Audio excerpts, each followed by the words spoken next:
Thank you so much, Bruce. It's certainly my pleasure to be a part of this conversation centered around ideas such as Ken Wilber's book on the future of religion or the many faces of spirituality. I'm really excited to have the opportunity to meet some of you who are also engaging in this conversation. It seems to me that many of us are traveling on that road less traveled, and that means by nature there are not that many people to speak with on that road. So it's a real pleasure for me to be here.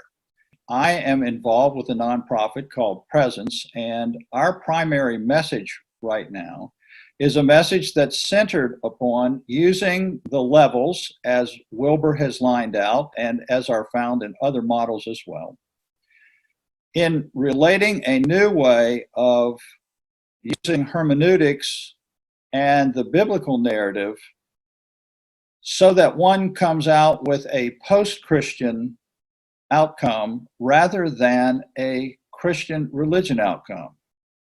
Now, let me say at the very beginning that our journey as Presence has taken place over decades, and we in no way, shape, or form attempt to denigrate anyone's page number. So wherever you are on your page number, be it in a religion, not in a religion, be it in Christianity or specific types of Christianity, our goal is not to denigrate any of those pages. We're here to engage in what we hope to be constructive discussions. And our opinion is simply just that. This is our way of seeing. And again, I appreciate you investing time to listen to what our way of thinking is and the way we relate these models to our interpretation of this, what I would call a wisdom narrative.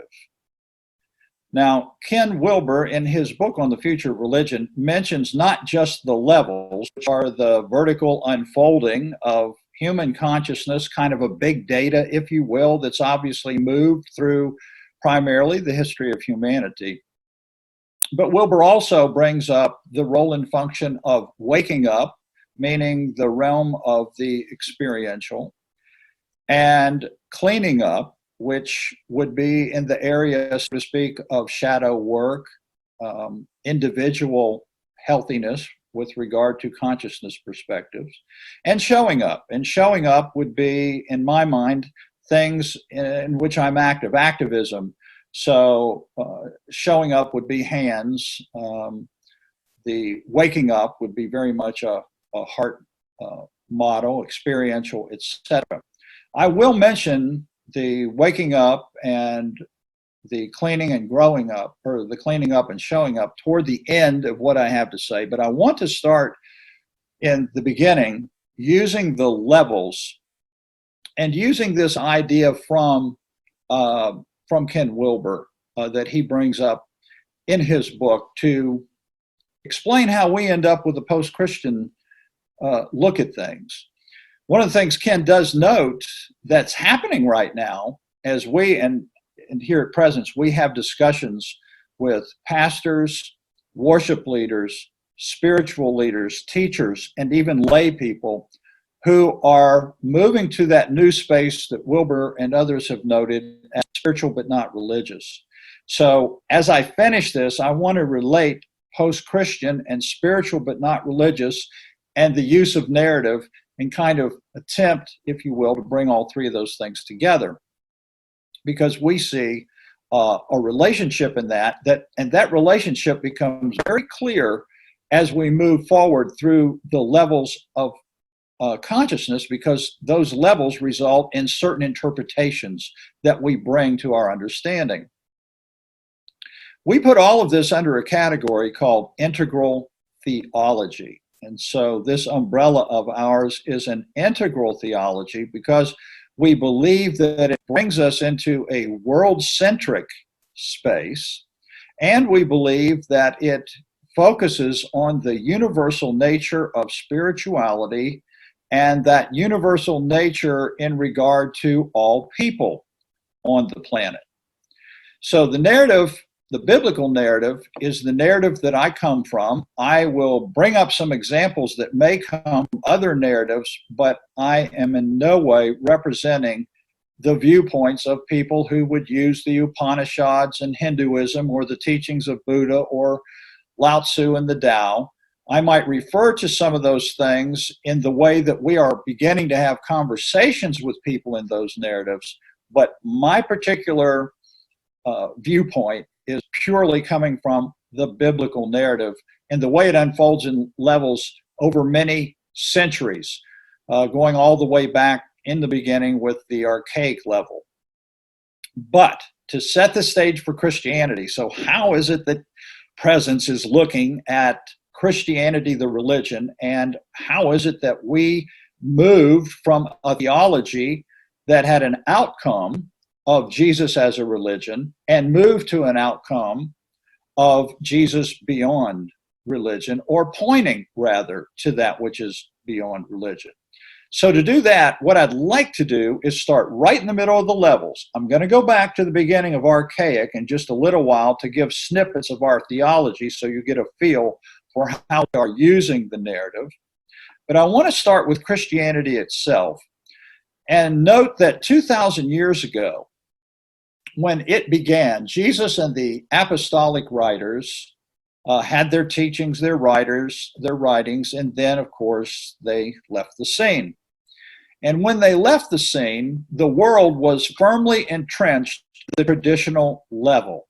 And in that traditional level, there were certain attributes or ways of understanding and interpreting life conditions or our existence. So, for example, in the traditional level in which those teachings and writings took place, it all occurred in the Roman Empire, and the Roman Empire is a great example of traditional level thinking. So when Jesus appeared there, you had an empire set up politically that had a Caesar. It had generals and lieutenants and centurions and so forth, and it had a structure. It was a male hierarchy. And all of that was the way the Roman Empire functioned. Well, when Rome adopted, so to speak, Christianity as its religion and saw the advantages of doing that, it's very interesting to us that the structure of the traditional interpretation of the narrative, the biblical narrative, became one that resulted in a pope instead of a Caesar, and in cardinals and bishops and priests, all male hierarchy instead of generals and lieutenants and centurions and so forth. So you can see that whether it was political empire or whether it was religious institution, that the interpretation of the narrative was really focusing on the values of the particular worldview in which those teachings were received. So in that particular level, also we find the advent of law. Law is very key in the traditional level because the preceding level, of course, was the warrior era. And what did law do but bring stability to the preceding chaos that had existed? And so people found in the use of law the ability to have stability, safety, and security. The other side of law is that it is a means to control. You want to control violence. You want to control harm to the citizens of the kingdom and those kinds of things. Now, every coin has two sides, and every level has its healthy and unhealthy virtues, if you will. And one of the things about control is that control can be misused or corrupted. Now, in Christianity, this advent of law, or the use of law current in the Roman Empire, translated over into terms that we would associate with things like creeds or dogma. Creed and dogma was very important, and it was also very important to be a loyal citizen of the one empire and a loyal believer in the one true church or the one true form. And so law was used in kind of a dualistic way to determine believer, unbeliever, faithful, unfaithful, all the way into saved, lost. And the emphasis in the traditional Christian interpretation was that one was to defend the truth, and the truth could be put in a form. Here is the truth, and my job is to defend it. Now, I know this personally because in my younger years, when I first I began very much in Christianity, grew up in a family that had a lot of pastors in it, and so I'm very familiar myself in teaching from a traditional viewpoint in my own life. And it was one where we believed we were the true church. I'm one of those. and that we defended the truth, by the way, and we could tell you pretty quickly whether you were going to be saved or lost. So I'm very familiar with that traditional hermeneutic of the way the narrative was translated or interpreted. Now, once the traditional age began to find situations that literally become unworkable, because that's unworkable life conditions is really what's behind these evolutionary movements through the levels. Humanity entered here in the West, at least, into modernity. And here in the West, we might think of modernity showing up in terms of the Enlightenment or the Renaissance. And change occurs in modernity because instead of being a loyal subject who does not question, in modernity, humans question for the first time. And once that questioning begins, modernity has for us things like a proliferation of inventions. People all of a sudden are asking, isn't there a better way to plow the fields, harvest the crops? Isn't there a better way to make clothes? Isn't there a better way to get around than a horse and buggy?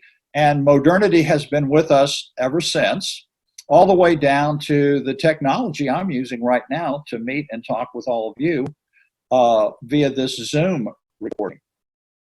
And with that, of course, you have the advent of the entrepreneur, and the entrepreneur is always saying, how can we make things? Question mark. How can we make things more efficient, more profitable, etc.? If we today wanted to think of modernity in terms of architecture, we might say, in your house, do you have traditional furniture or do you have modern furniture? So we can see that the internal consciousness also had an external manifestation of artifacts. We could relate this, in fact, in the integral type world to the quadrants, because we know that in the quadrants, the lower two quadrants deal with collectives, cultures. This is where we find these levels. And there's an internal consciousness that is defining what are the values that are most important at that time in history, and then what do they externally manifest? And those would show up as artifacts. So at this time, what's happening in the religious world? We have modernity, it's come along, and guess what? Nope, not coincidentally, Martin Luther shows up on the scene in Christianity, and what does Martin Luther do? Martin Luther questions. He questioned the authority of the Pope. He questioned the practices of the church that he felt had become corrupted. And Luther's questions led to protesting. And that protesting actually led to a protesting movement, later, of course, known as the Protestant movement. Once you get to Orange, there is an opening of ideas.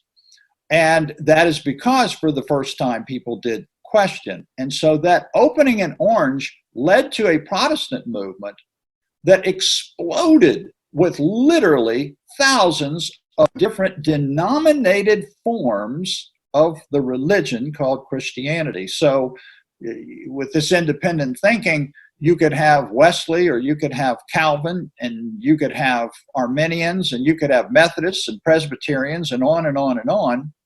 Today, the result of that movement has brought to us literally thousands of Christian denominations. But let's look at what's happening here. With the appearance of numerous denominations, the narrative remains the same. If I look at the verses, chapters, and books as data, I would say that the data remained the same, but the interpretation of that data is now changing. And this is a key point starting with modernity. There's a differentiation between the narrative itself and the resultant religious interpretation thereof. this is a real key to us because we're going to see that there are different lenses that have been applied through history to the biblical narrative, and they've always had different outcomes. And the question we're raising today is, what will the outcome be if we look at the narrative through an integral lens? So with that modern age came the differentiation of narrative and the denomination or the Christian religion. You also have, of course, in modernity, the split between science and religion. Copernicus, Galileo, they were declared heretics by the church because of scientific studies. So, of course, science splits from them. And as modernity came into the Christian realm, you had more and more denominations attempting to align themselves with science and admit that science had its role and function in life. And what happened? This changed the interpretation of the narrative. No longer did people in modern denominations say that the earth was created in 6 days, or that Adam was an actual Homo sapien that represented the first one on the planet, and on we go. There were now criticism schools, mainly that sprung up in Germany, for example, who looked at the setting in which these things were written and began to ask questions like, what is the type of literature that's being used here? Is this literature that's talking in terms of metaphor? Is it talking in terms of symbol, and so on and so on? And so modernity began to bring about these different kinds of interpretations. Same narrative, but a different interpretation. The last of the first tier levels is postmodernity. So in postmodernity, it comes along, and once again, we have a change in the various forms of Christianity that appear on the planet. And why this is because the levels have now moved from rationalistic values that were really important in modernity and sorting those out into values that now were more related to human equality and justice and global harmony and oneness with nature, and the importance of ecosystems. These new values were a part of what made up that new level of consciousness. And even today, we know that in a postmodern setting, the concerns are really more along the lines of hashtag Black Lives Matter or hashtag Me Too, or other types of movements, questions, and attentions that are called to this postmodern value system. Christianity then, for example, and the denominations that moved into postmodernity, they would bring in, for example, in those kinds of denominations, women into role of authority, which all the way back to the traditional denominations of Christianity did not. You have the male hierarchy. Here you have women in leadership roles. The term progressive Christian or emergent Christian appeared. None of those were on the planet until this evolution of levels occurred.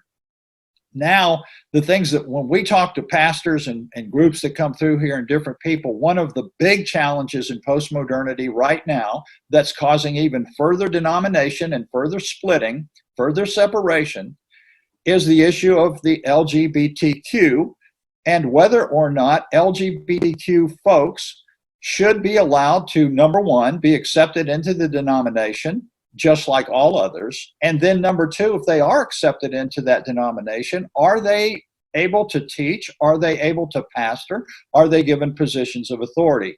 And there are actually, and you've probably read about some of the mainline denominations that have now split over the postmodern issue of how do we value a human being if they're in that labeled category. Now, what's happened then in Christianity is that I just gave a very brief overview of 3 different levels that you find. And within each of those levels, there are literally thousands of iterations of traditional groups, all of which are very much likely to engage the other in who's right, who's wrong, and they're very much concerned about heresy or who's apostate, all the way through the modern and postmodern levels. And actually, as I'm looking at Judaism and I'm looking at traditional Judaism, I see personally this movement toward Kabbalah. Or if I look at Islam, I see the beginnings that are grounded in law and Shia law, but that have also their progressives that have moved into Sufism. Now, of course, the movement of these levels in first tier can cause a great deal of conflict. And Christianity is no stranger to conflict in its history. So what I've briefly done is to try to lay out as best I can what I see as the difference between the levels of interpretation that relate to the levels of consciousness and the narrative itself. The narrative does not change. It's the same Jesus, it's the same apostolic writers, it's the same Moses, it's the same prophets, all the way back to the beginning of the genesis of that narrative, but you are having different interpretations. Now, when I talk about integral theology, I was thinking about this presentation for Bruce and how to explain as best I can for everybody that's taking their time to listen to this, what might be some threads in our integral theology without getting into theology too much, if that makes any sense. This is an overview presentation. We have a considerable amount of content, and we do all kinds of writing and podcasting and meetings and all kinds of things with people that are interested in this particular discussion from the standpoint of the evolution of Christianity. But I thought I might take one quick look at a character that appears in the narrative, and that's Abraham. The reason Abraham came to mind is because Abraham is actually a symbol for three world religions. And right away, what that means to me is you have the same Abraham, but you have three different interpretations or outcomes resulting from Abraham. This is why Abraham is called Father Abraham. It's from Abraham that you get, for example, the tribal level as it's outlined in the biblical narrative. Literally, the grandson of Abraham has his name changed from Jacob to Israel, and his 12 sons become the 12 tribes. So tribal is very much in the genesis of human spiritual consciousness as told by the biblical narrative. There's a promise that's made to Abraham in that narrative, and I want to pull it all the way out into a world-centric view here, just so you'll know where I'm going. And that is that there's a twofold outcome for Abraham, the way the story is told in the biblical narrative. And that is, number one, I will make of you a great nation. That is what we see as a first-tier outcome that's related to a specific form. Part two is, through you, Father Abraham, I will bless all nations. That, for us, is a second-tier, world-centric promise that comes about after a first-tier understanding of what happens through the models that are provided by the nation of Israel as it is told in the biblical narrative. So you have Abraham beginning the tribal phase. The 12 tribes find themselves in this story in some type of bondage.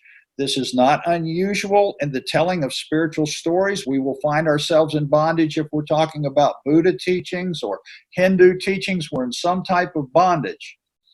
As Israel moves along, she moves to a loose coalition, if you will, of those tribes into more of the warrior level. She moves from tribal to warrior, and it's in this warrior lens that Israel begins to drive out the enemy, to kill the enemy in the name of God. This is the way Israel is interpreting God. From a theism standpoint, we are very interested in moving that conversation down to the integral space, but we also realize that God can take on a unsavory meaning to many people who don't even like to use the term God, but we believe it's because there has to be a differentiation in the way narratives are telling stories at particular times in history related to particular levels. So in that warrior level, God is seen as the one who wants the enemies driven out in his name. One quick footnote I would add here is that this country that I live in, the United States, was founded by a group of people that were very much believers in God, and they felt they should come in and drive out the inhabitants of the land that I live in. And even furthermore, it hasn't been too far past in our history here in this country that we put on our money, we've always put on our money, in God we trust. And having that philosophy, we dropped 2 atomic bombs that killed thousands and thousands of innocent women and children in the name of what we thought was right. I only say that to say that before we criticize the warrior level, we have to realize that that level is motivated to do what it thinks is the right thing to do under those particular life conditions. And of course, we are now evaluating how to go forward in a much better way today. So I'm not justifying it, I'm trying to explain it. So in the traditional world, you have these artifacts that show up. And I want to talk about 2 artifacts and then go all the way to post-Christian. So I appreciate you hanging with me here for just a few more minutes. I'm going to talk about the artifacts that show up in the lower right quadrant in history, and they are a city, Jerusalem. Jerusalem was made by human beings. Cities are artifacts. Archaeologists uncover cities all the time. I love the new technology that they've got now. They can go down through Central and South America and places like that, and they can use the technology that actually lets them see Mayan ruins and cities that they didn't even know existed. So Jerusalem is a big player in the story, and so is the temple that is in Jerusalem. Both the temple and the city itself then would be an artifact that are showing up in this traditional way of viewing God. So for example, if the internal consciousness manifests an external artifact, what would, let's say, the temple as an artifact tell us? Well, the temple at that time was divided into a holy place and a holy of holies, and in the holy of holies, the belief was that God dwelt there and that I was separate from God. No one was allowed, under penalty of death even, to go into the Holy of Holies or into the presence of God.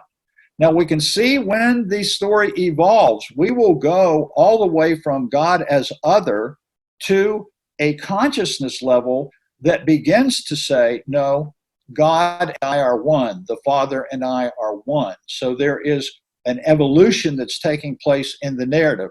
That's not to denigrate the role and function that Jerusalem and the temple, the priesthood, or even the animal sacrificial system that was in place. Those things all played a necessary role and function at that time. So in the narrative, Jerusalem is transitioned into what we are told is a new Jerusalem. Jesus, for example, talks about the fact that within that generation, and it was within 40 years of the cross event, that Jerusalem was actually overrun as a geographical boundary-driven form, and the temple was destroyed at that time. And Jerusalem is now moving from a form-based geography, a temple built by humans, priesthood and sacrifices, etc., into a new Jerusalem that transcends geography, that transcends genealogies, lineages, it transcends race, and it transcends gender. And Jesus and Paul and John, to give you an example, are all writers that speak of this new Jerusalem. And when you get to John's revelation, which, by the way, was a waking up experience for John, John says that he was having this spiritual vision when he wrote this book of Revelation. And for anybody that's read the book, you might wonder if it was aided by some type of LSD or peyote. It's quite a book to read. But within that vision, John is speaking in symbol. And symbols are the only way that we can talk about that which belongs to the infinite, that which belongs to timelessness and so forth. And in that New Jerusalem, it says that all nations walk in its light. So I go all the way back to Abraham. And for us, by the way, this is a very high level view. we go all the way through looking in more detail at these symbols and these artifacts and these movements to say that the ultimate promise that all nations will be blessed finds its fulfillment in a new Jerusalem where universally all human beings in our mind now exist and walk in the light of it, in the sense that the answer to the future is light or enlightenment. That's the answer to our human future. And so the promise to Abraham does not result in the formation of a religion. The promise and outcome of Father Abraham is a universal tribe. We move from the ethnocentric to the world-centric. And so this new heaven and earth that comes in Genesis, it comes in a physiosphere and a biosphere. It moves into the realm of noosphere when we get into a new heaven and earth. We don't discard the universe or the heavens and the earth. We reinterpret what it means to us and how we're related to it and what we need to steward it versus then using it in an egocentric way. There are symbols in this story about New Jerusalem and a new heaven and earth. There's no night there. That means it's timeless. And also in this vision, John says that the presence or dwelling of God is with humanity. So the dwelling of God is no longer in a geographical space. The dwelling of God is within the heart. And we each become a dwelling place of spirit. And so once again, there's this universalizing or movement to a world-centric understanding. And John makes the statement in this New Jerusalem, new heaven and earth, that he saw no temple. And we're very quick to add, for all the people that come through here that are in Christianity, neither did John say that he saw a cathedral or a church building. So what we are saying is that there is a movement from form. And that form is the only way that we can make sense in our earlier stages of consciousness of our existence. In the beginning, when the heavens and earth are created, the narrative tells us through the biblical narrative that everything was void and without form. Well, how do you solve that problem? It says that using the idea of a creator, that the land is separated from the ocean, which is separated from the sky. And so the idea of form is to separate. And there is a role and function of separation and the development of form in the beginning of consciousness so that we can then be led on a journey that allows us to make sense of the concept of formlessness. These are concepts that have to do with boundary-driven thinking that results in the separation of people. So, for example, if I were going to talk about Christianity and coming from Christianity, I would always ask someone what denomination they were in. And to me, I would say that denomination, separation, segregation, and discrimination are all in the same context of that which stands over against my understanding of non-duality, or that which is not two. And so as we're looking at the biblical narrative, we are seeing in this wisdom narrative some very high-end applications. Now we can say, well, why haven't people seen that before? Where do you come up with these ideas? Well, this is the very same thing that they said to Luther. Hey, Martin Luther, the Catholic Church has been the same for 1,500 years. Who are you to come along and start applying some type of new way of understanding the narrative and questioning the authorities that have defined what the narrative means? You see, that process in our minds has been going on ever since. And what we're now doing is asking the question, is it possible that the viewpoints and the outcomes of that narrative could actually be in the realm of an integral space? And of course, we obviously think that it does. So if I were to look at all first-tier levels, I might even say that each level is a form. And it's because it's boundary-driven. I know the difference between someone that's traditional and modern. And in first tier, there's usually conflicts because you believe that whatever form you've attached to is the correct way of seeing life conditions and dealing with them. It is only when we move into second tier that rather than being a subject, as Keegan would say, of each first tier level, we now see all first tier levels in an objective way. And by looking at them objectively, we begin a new conversation. How do I make the archaic healthier? Well, that is very much could be a cleaning up question. How do I make tribal healthier? How do I expand from genealogical lineages or tribes that are made up of ideologies of specific denominations into a world-centric view, and on I could go giving those examples. But I want to wrap up by just looking at the fact that these trajectories have led to a place in our day and time that is called spiritual but not religious. And for us, that is where everything is going. But there are so many different ways that SBNR is being defined. We emphasize that we are still using a wisdom narrative, that when we translate or when we interpret, when we use the field of hermeneutics and we apply an integral, we still see archaic Adam. We see tribal Abraham. We see the early years of warrior Israel. We see the later years when Israel becomes traditional. She has a king, a kingdom. She has a temple, a priesthood. In this way, form is becoming concretized, if you will. It's not until Luther comes along that we begin to see the deconstruction of form. And then in the postmodern age, rather than giving up form, we hold on to the form. We hold on to Christianity as a form. We hold on to our denomination as a form. But what we do in postmodernity is what Wilber calls relativization or flatlanding, and we say everybody gets a form. Everybody gets a form because we don't want to regress into a position of trying to defend one true form. We know where that has led us, and we know that it won't work. So now everyone gets a form.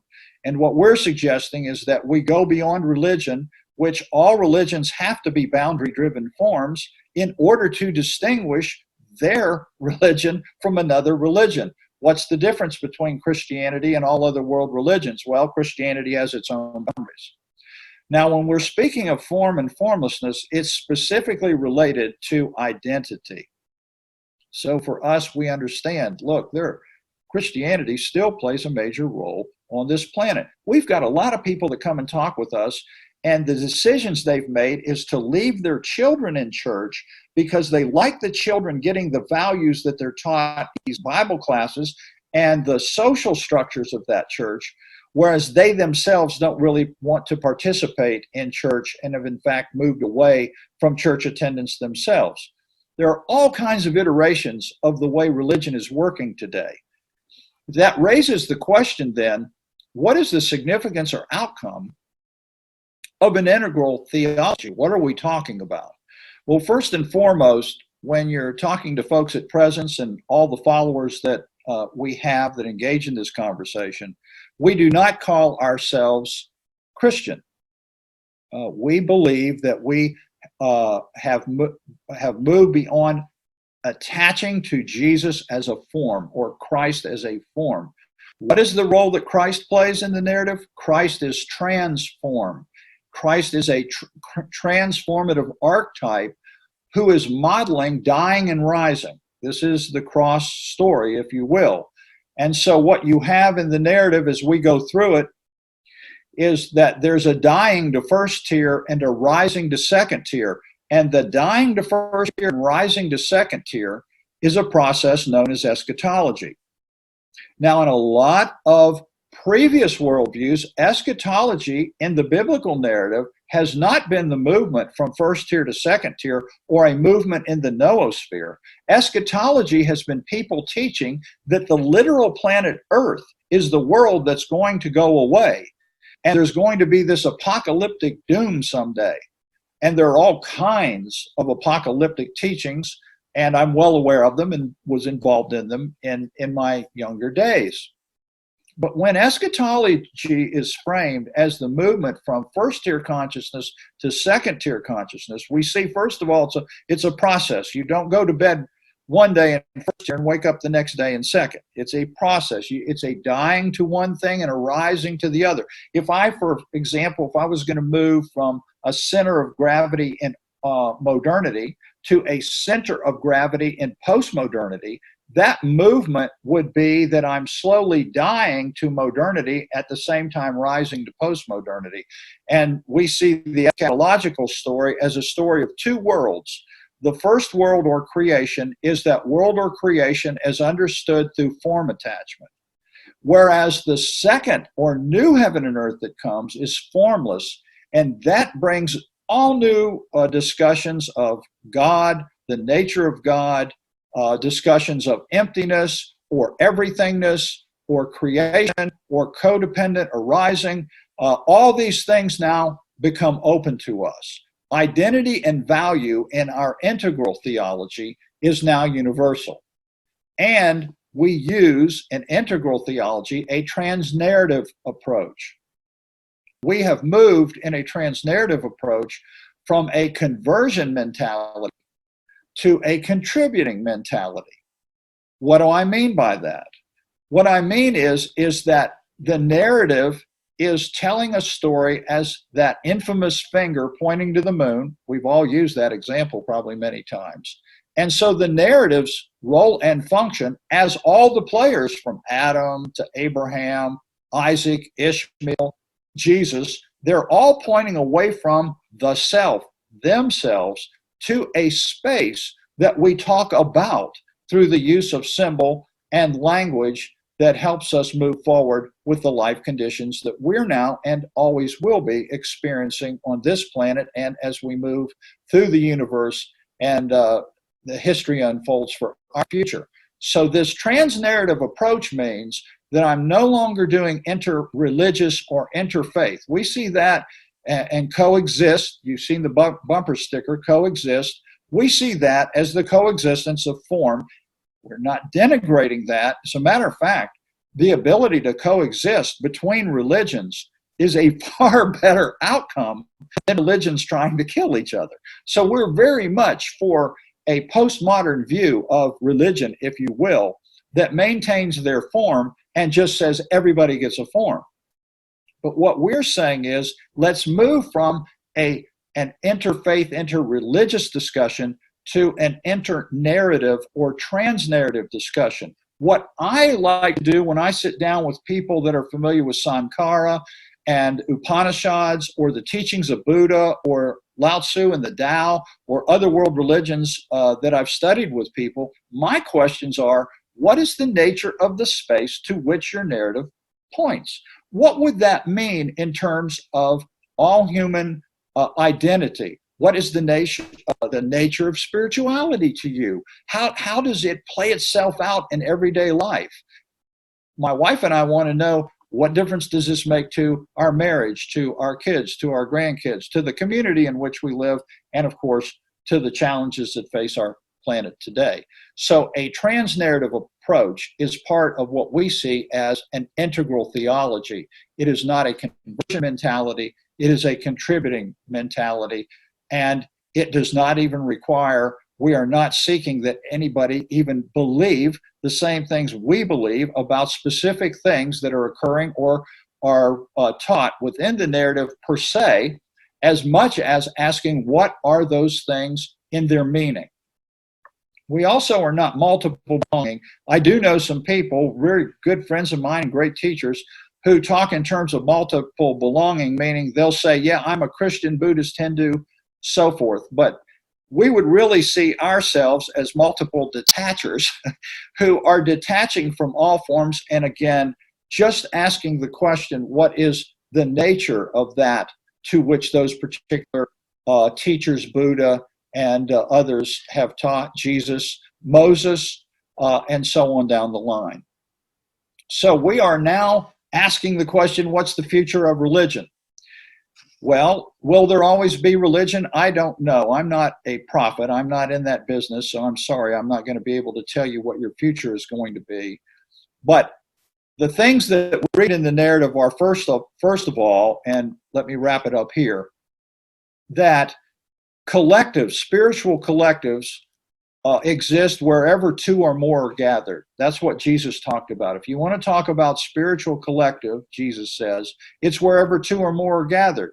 And he went out of his way to say that collectives, spiritual collectives, involve people that are practicing integral spiritual activism in terms of a Samaritan who doesn't even belong to your religion, and in fact, who you are claiming is not accepted, rather rejected by God. So this idea of a future collective, for us, I'm participating right now in a spiritual collective. Why? Because I'm meeting with a group of people that are talking about the future of spirit. And it doesn't matter to me whether or not you have remained in and still use an I am statement that says I am Christian or I am, and name another world religion. What's really important is that we're looking to see what the spiritual implications of our views are. And so for us, a collective is any time we're with other humans on this planet and we deal with them through intent. And here's what I mean by that. I no longer think of spiritual practices with regard to sacred and secular.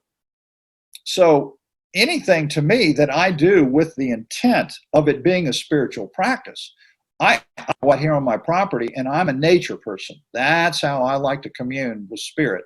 And I can be pulling weeds and be having a spiritual experience. I can be at the grocery store and be talking one-on-one with someone, and that's a spiritual collective. So I can do a practice or a collective without any boundaries between the sacred and the secular. And that means that I don't have to have a collective that has to meet a certain day of the week or celebrate certain times, seasons, holidays, festivals, feasts, etc., or is involved with any kind of hierarchy per se. Now, that doesn't mean that we have rejected the levels that have to do with morality and the use of boundaries with regard to that which is immoral, unethical. Of course, we include all of those things, but we do not put them in the realm of something that then becomes, in and of itself, a new religion. And so we try to stay away from any use of a collective, even presence ourselves, is a form that is used to put out a message, not convert somebody to presence. I liken it to example of Jesus when he was talking about the use of the Sabbath and the use of law, and they were criticizing Jesus because he had healed someone on the Sabbath, and they were asking, is it lawful to heal someone? So here's Jesus in a situation where he's caring for another human being, and someone in a religious context says, you may be breaking a creedal dogmatic law by healing someone on the Sabbath. And the comment by Jesus was, man was not made for the Sabbath was made for man. And we would take that and interpolate that on out into this discussion I'm having right now as to say, man was not made for form was made for man. So for us, Presence, this nonprofit, is a form that we use. It doesn't use us. We don't convert. We contribute. We're trying to participate in these conversations with people like yourselves. This has been a really brief overview of what we're attempting to investigate, research, and write about as an integral theology. And again, I really appreciate Bruce Alderman and all those who are joining in this effort for this conversation. Presence has a tagline, and that tagline is a global conversation for a new earth. And so we're really happy to be part of this conversation with you all. And I look forward to hopefully the day when we can find a time and a place that we can meet face to face, which is always better than the use of technology. Nonetheless, thank you for listening to what I had to say today. Many blessings to all of you. Thank you very much.